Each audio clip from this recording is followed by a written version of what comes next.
the transgender movement wants to enforce its will upon others, and it's so untethered from reality that ultimately it leads to humiliation. Now, I don't think everybody in the movement is in line with this idea, but I definitely think there are some really dishonest and disingenuous people who are aiming at the destruction of society and all of its structures, and they understand that a way in which to do that is to humiliate people and allow them to go along with that humiliation, because once you've humiliated someone and made them agree to their own humiliation, they are really, really easy to control.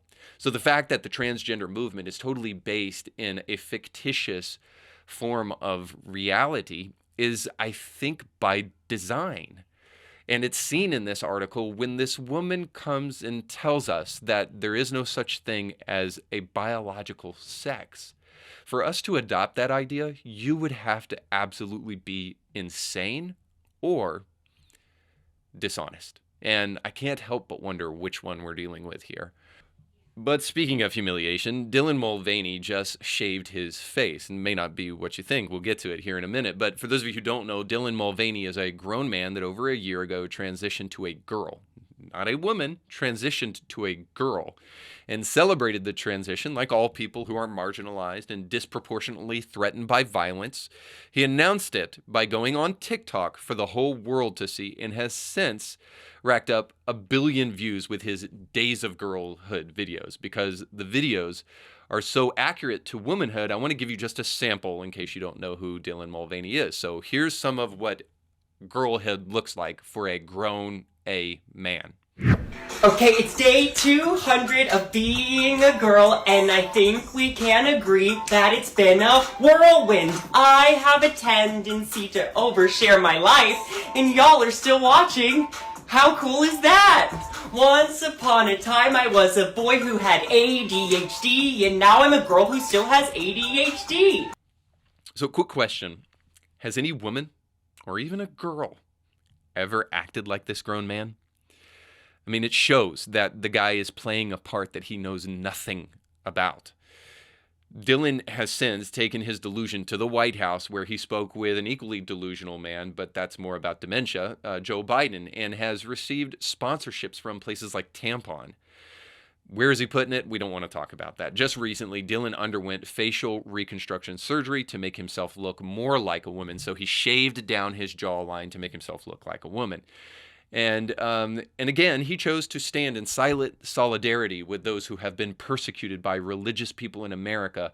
And so he decided to announce this face shaving by doing his own dance video. And so for those of you who are watching this, you can see Dylan is dressed like a ballerina. And a couple things that stick out to me as he's dancing. Now, stick out. What do you think is sticking out for this grown man dancing in a ballerina outfit who is pretending to be a woman?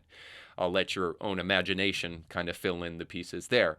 But then the other thing that kind of comes to mind as we're watching Dylan prance around and pretend to be a woman is we're also watching the fact that he has the grace and the body of a middle school boy, which is probably due to hormone blockers, or at least the fact that he definitely does not work out. Now, putting aside this video for a moment, I want to show you a picture that I think is more important to see than this video of him dancing around, fulfilling his wild-eyed delusional fantasy of being a girl. More importantly, the picture of his plastic surgery after he came out of surgery, I think, is vitally important, because we live in a social media plastic world, and we're only shown very often what people want you to see. But here we get a rare glimpse of the truth. So I want you to see this picture. And for those of you who are not watching this on YouTube, but rather just listening, I'll just show you that, tell you that Dylan's face is wrapped fully in bandages. You can see the places where lines were drawn for incision marks, and he's wrapped up essentially like a mummy. And to look at the picture sends this deep kind of agony in one's soul and in one's stomach, because you realize that one hard look at this face, and you see somebody who is desperate to matter, who is desperate for people to pay attention to him and is willing to go to self-mutilating lengths to be noticed. So I want you to take a long look at this face. I want you to think about the pain involved and the potential complications that we may never hear about if there were any. Now, even if everything went as planned, the level of self-loathing that you have to do this to yourself is remarkable. And here's where the golden rule comes back into play. The golden rule demands we stop people from self-harm. This is not a liberty issue. This is not a freedom thing for all of my libertarian friends out here. This is an epidemic that can only be solved by a resurgence of morality brought about by a rediscovery of biblical truth. The honest person, the intellectual, and the genuine seeker is not afraid of those suggestions. The only people who are immediately thrown into an emotional frenzy and have to run to the comment section and talk about how stupid religious people are when we prescribe a religious awakening are people who are so insecure in their position that a thoughtful debate scares them into ad hominem attack. Well, to be honest, there's another kind of person that acts just like that, and they did that in the Bible whenever Jesus was around. They convulsed and those kind of things, but we don't have time to talk about the demon-possessed right now. This one thing is true.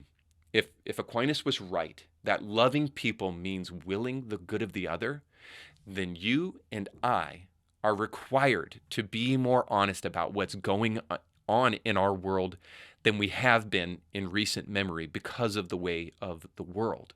So, especially if you're a Christian, and even if you're a person of good conscience, I suggest you take Jesus at his word and you go spread the love of the golden rule. And you do so because you understand that good actually matters in the world. So you just got done watching a small excerpt of a much larger episode. You can find the link to that full episode down below in the description of this video. So you definitely need to check that out, because if you like that clip, you'll like the much larger episode. And while you're at it, don't forget to like, share, and subscribe, and click that little bell to be notified when great new episodes of Indie Thinker come your way. Thanks for watching.